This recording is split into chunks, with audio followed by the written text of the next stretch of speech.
Hello again, everybody.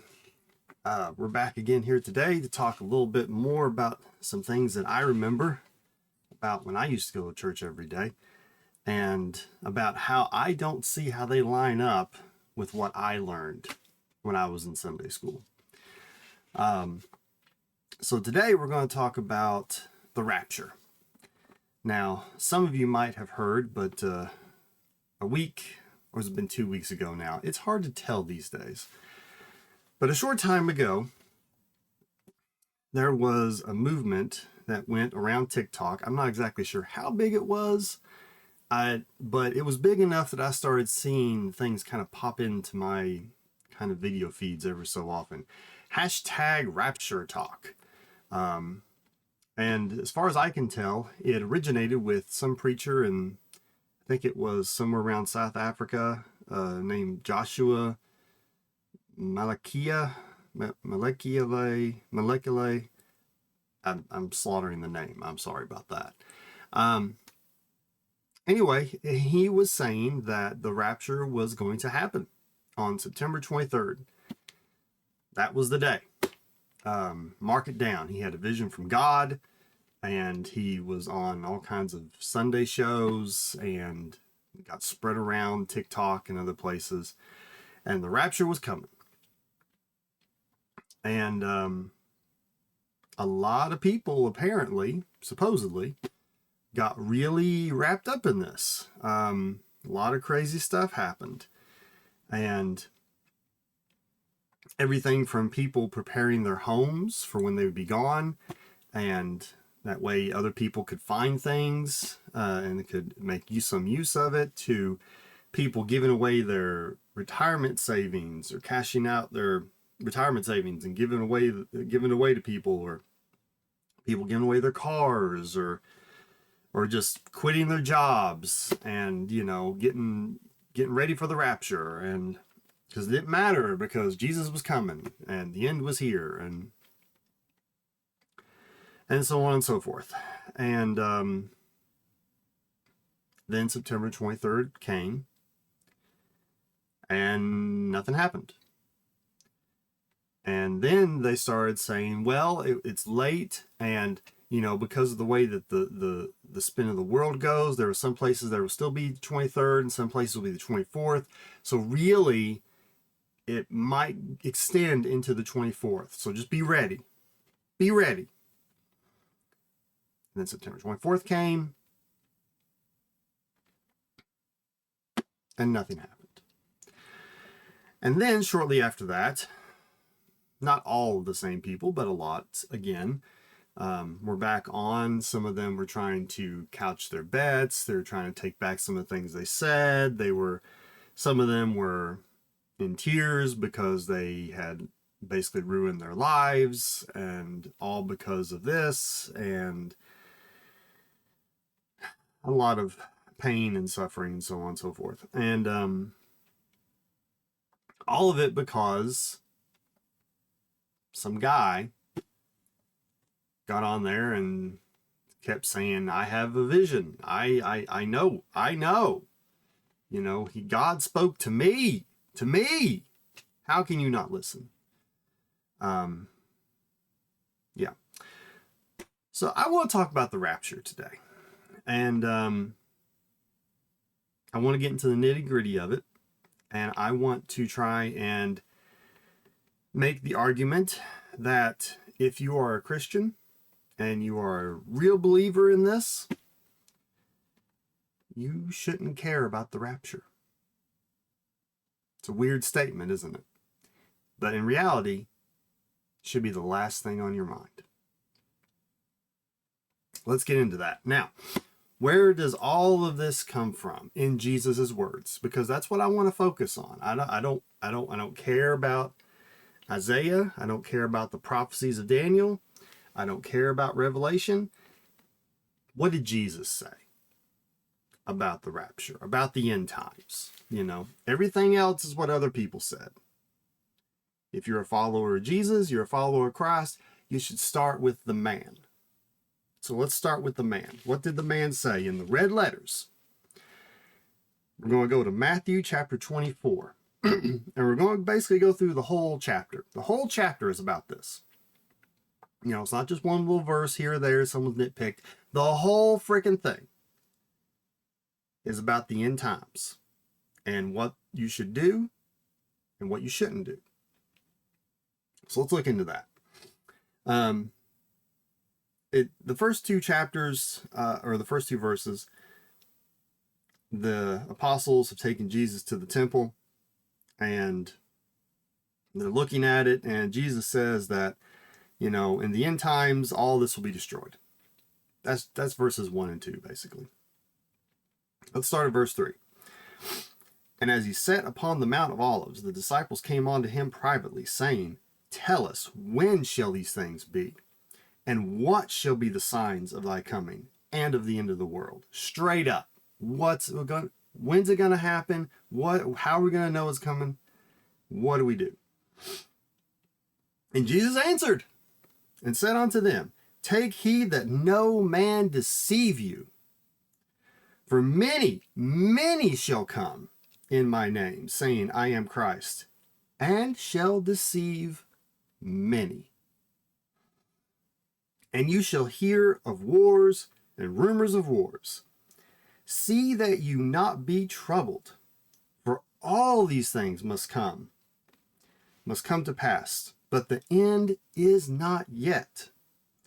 For nations shall rise against nation, and kingdom against kingdom, and there shall be famines and pestilences and earthquakes in all places. All these are the beginning of sorrows. Then shall they deliver you up to be afflicted, and they shall kill you. Okay, sorry. Verse 9. Then shall they deliver you up to be afflicted, and shall kill you, and you shall be hated of all nations for my name's sake. And then shall many be offended, and shall betray one another, and shall hate one another. And many false prophets shall rise, and will deceive many. And because iniquity shall abound, the love of many shall wax cold. But he that shall endure until the end, the same shall be saved. And this gospel of the kingdom shall be preached in all the world for a witness unto all nations, and then shall the end come. When you therefore shall see the abomination of desolation spoken of by Daniel the prophet stand in the holy place, whoever readeth, let him understand. Then let them which be in Judea flee into the mountains. Let him which is in the housetop not come down to take anything out of his house. Neither let him which is in the field return back to take his clothes. What's he saying here? He's saying when you see all this stuff, drop it all and go. Just go. And woe unto them that are with child, and to them that give suck in those days. But pray ye that your flight be not in the winter, neither on the Sabbath day. For then shall be great tribulation, such as was not since the beginning of the world to this time, no, nor ever shall have been. And except those days should be shortened, there should no flesh be saved, but for the elect's sake those days shall be shortened. Then, if any man shall say unto you, Lo, here is Christ, or there is Christ, believe him not. For there shall arise false Christs and false prophets, and shall show great signs and wonders, insomuch that if it were possible, they shall deceive the very elect. Behold, I have told you before. Wherefore, if they shall say unto you, Behold, he is in the desert, go not forth. Behold, he is in the secret chambers, believe it not. For as the lightning cometh out of the east, and shineth even into the west, so shall also the coming of man be within a split second. That's what he's saying. For wheresoever the carcass is, there will the eagles be gathered together. Immediately after the tribulation of those days shall the sun be covered, and the moon shall not give her light, and the stars shall fall from the heaven, and the powers of the heavens shall be shaken. And then shall appear the sign of the Son of Man in heaven. And then shall all the tribes of the earth mourn, and they shall see the Son of Man coming in the clouds of heaven with power and great glory. And he shall send his angels with a great sound of a trumpet, and they shall gather together his elect from the four winds, from one end of heaven to the other. Now learn a parable of the fig tree.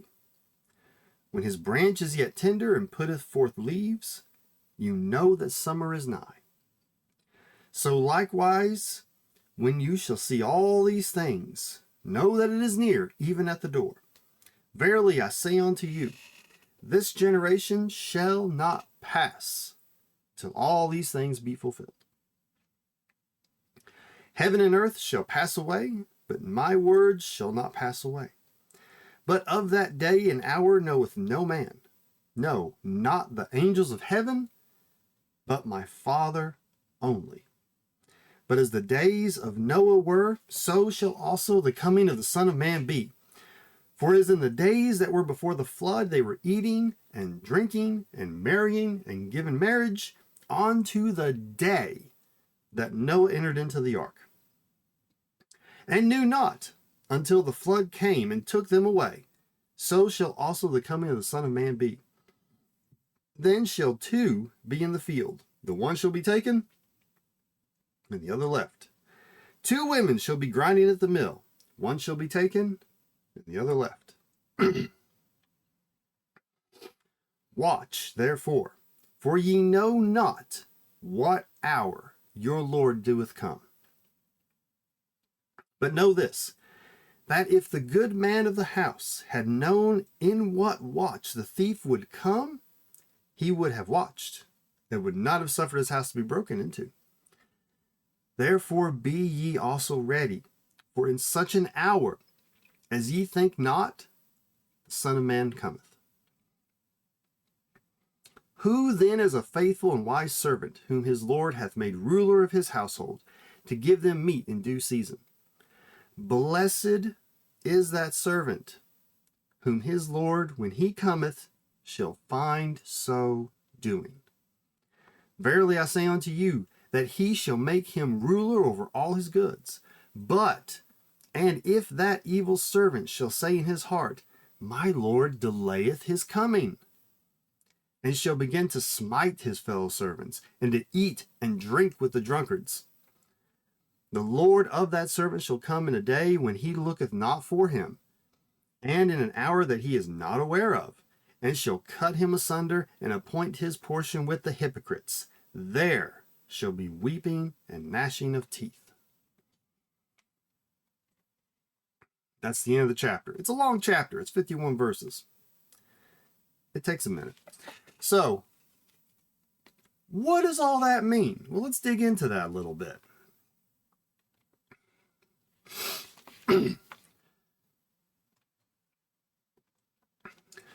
Because I think if more Christians actually follow these words, the words in Matthew 24, the words of Jesus himself, and listen to them, you would realize how unimportant the rapture actually is. What does he say? He says, no man knoweth the hour. Many false prophets will appear and deceive many people. So what are you supposed to do? Number one, don't worry about it. If you're Christians, it's no different than being on an airplane. Once you're up in the air, there's only two outcomes. You're going to land in one piece, or you're going to crash and burn. Generally, those are the only two outcomes. If the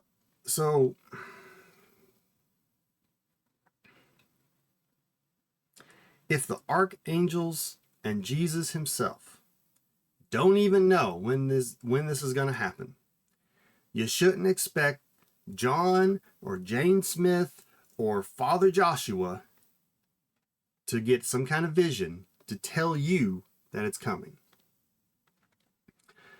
There have been lots of people that have made lots of money preaching about the end of days. They've had TV shows, huge congregations, mega churches, all kinds of money streaming down the aisles, while people red-faced, and some of them just creepy-faced, yelled at whole groups, big groups of people about how the end was nigh and they need to get right with God and donate to the church because the more they give, the more God is going to be given to them. Can I get an amen for my prosperity gospel people? You got people like Kenneth Copeland, Joel Osteen, Billy Graham, Pat Robertson, and many others, all preaching about the end of days. And if they're not giving you an exact date, they all say, the end is nigh.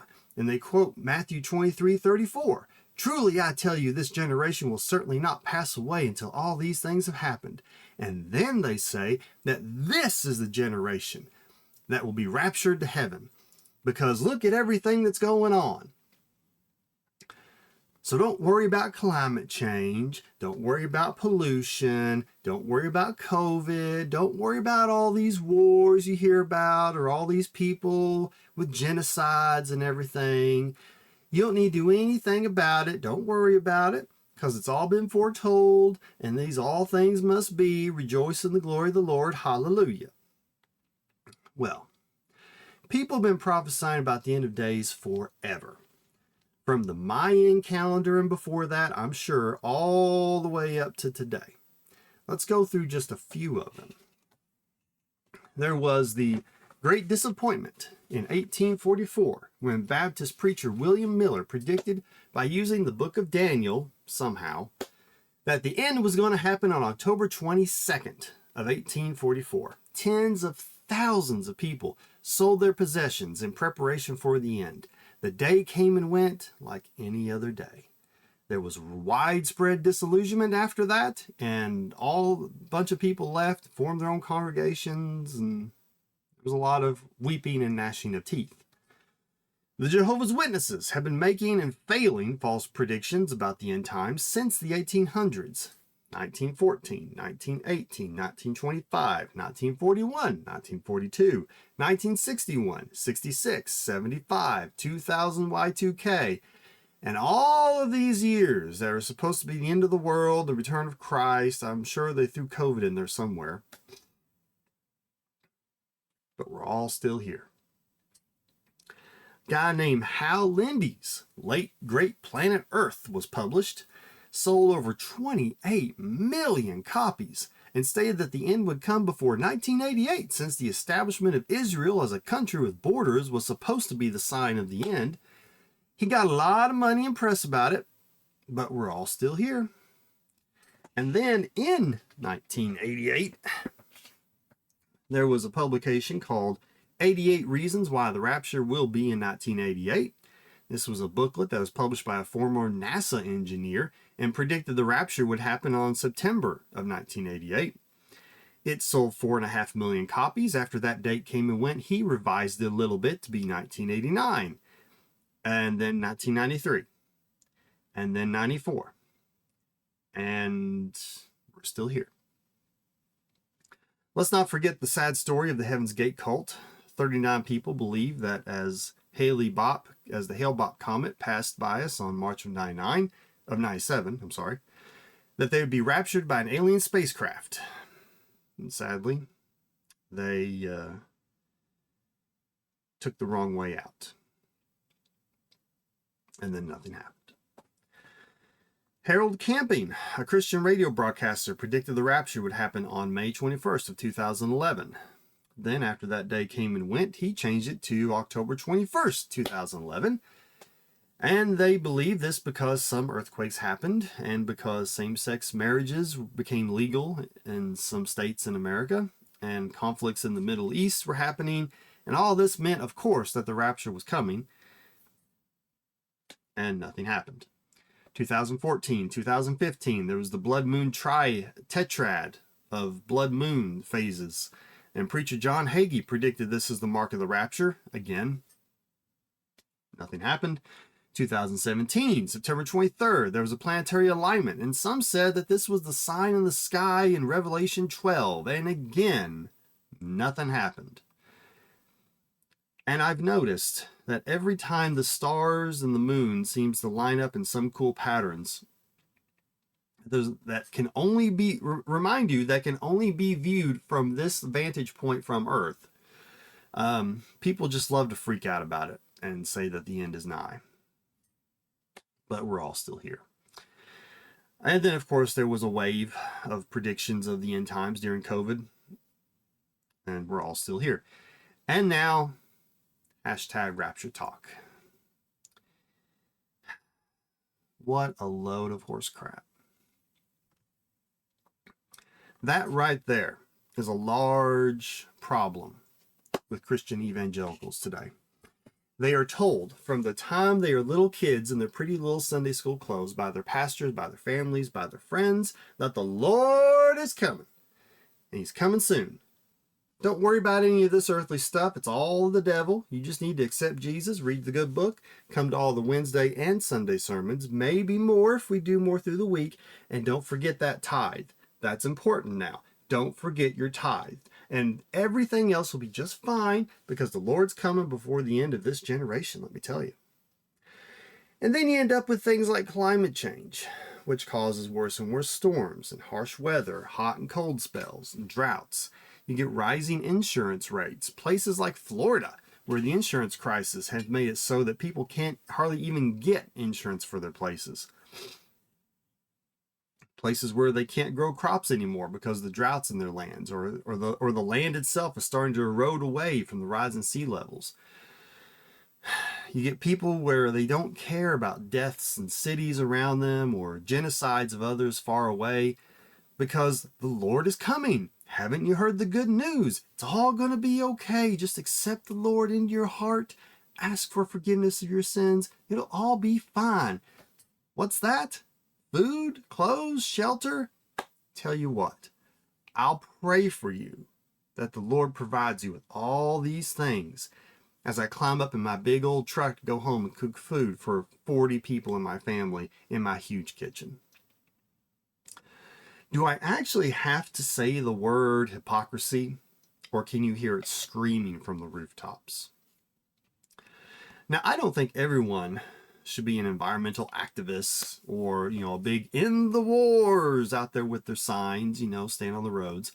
But I do believe that a Christian person should be someone that tends the Lord's flock, that feeds and cares for the Lord's children, and does what they can to care for the Lord's home, i.e. planet Earth. Not just people that are your color, your skin tone color, or people that are your own nationality, but all people. A real Christian is someone that doesn't just go la-da-dee-dee-da through their day because they're saved so they can stick their head in the sand. No. They should be doing what they can to help their neighbors, show compassion and forgiveness, be kind to one another, feed and clothe those that need help, offer them services and support, and be aware of things that are hurting and abusing our planet and everyone on it, and do something about it when they can. That could be voting for people and policies that are trying to reduce climate harm, maybe donating to organizations that try to help the homeless, or taking time out of your own day and doing it yourself. The list is long and broad, with lots of people that would love to have the awesome power and help that could be organized out of the estimated 78 million evangelical Christians in America alone. But wait, I don't see in that chapter in Matthew 24, where does it say the end is nigh? So you need to give away all your worldly possessions to the church to get right with God before the rapture. Strange, but I don't see those verses anywhere.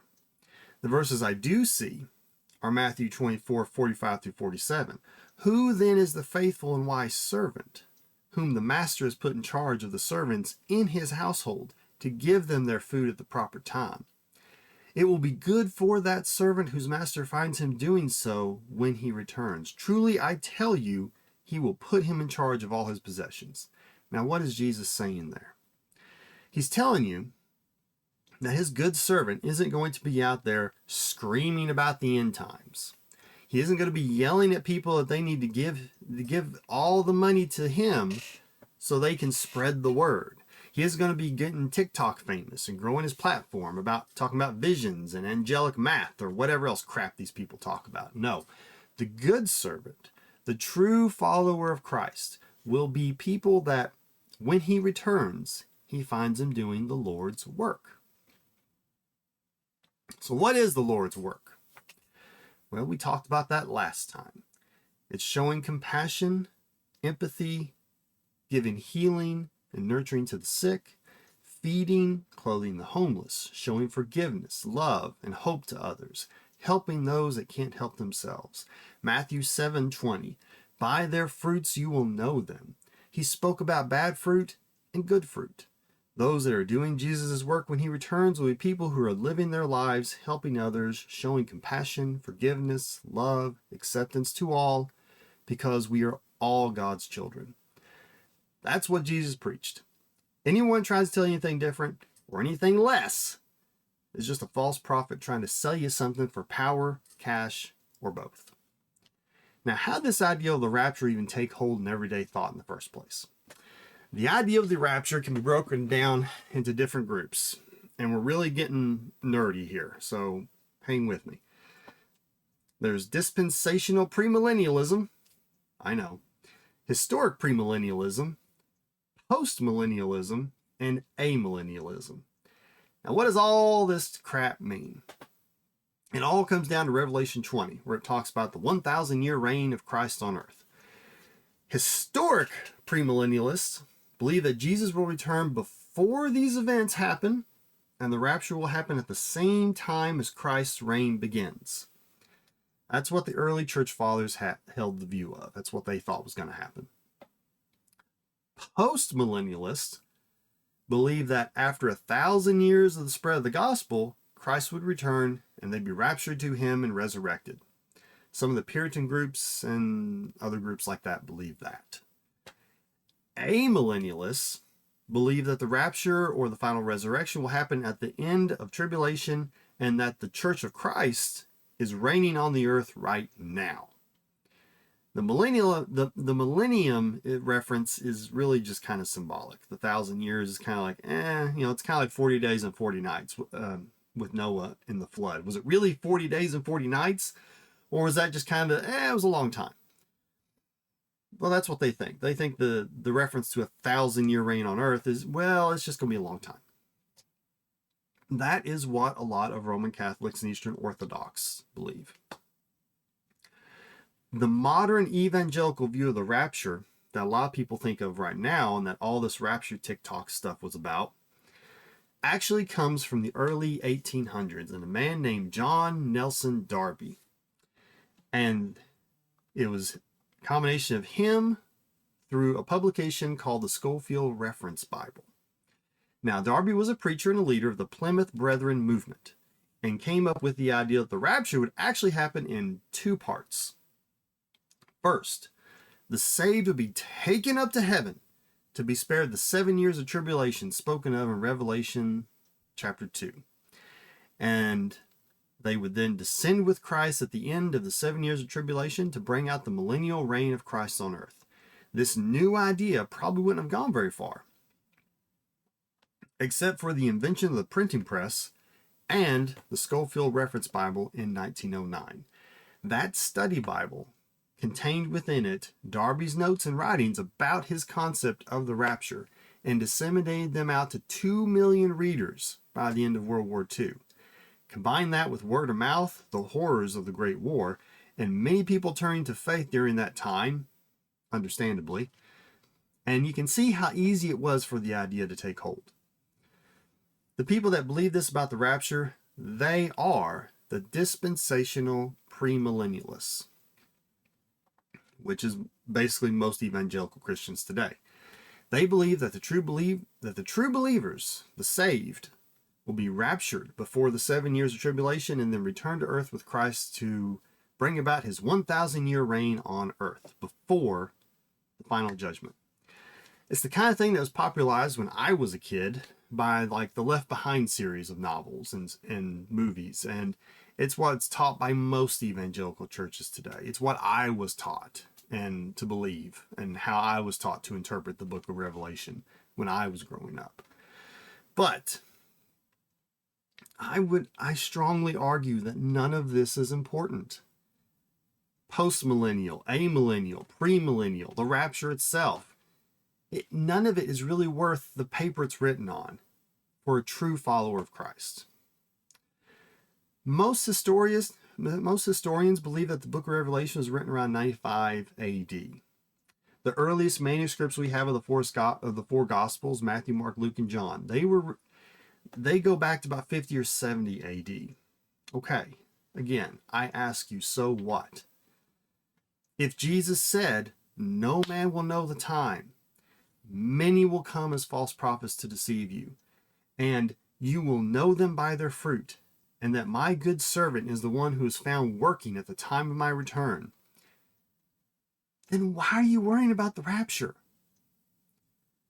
Why are you worrying about the end times?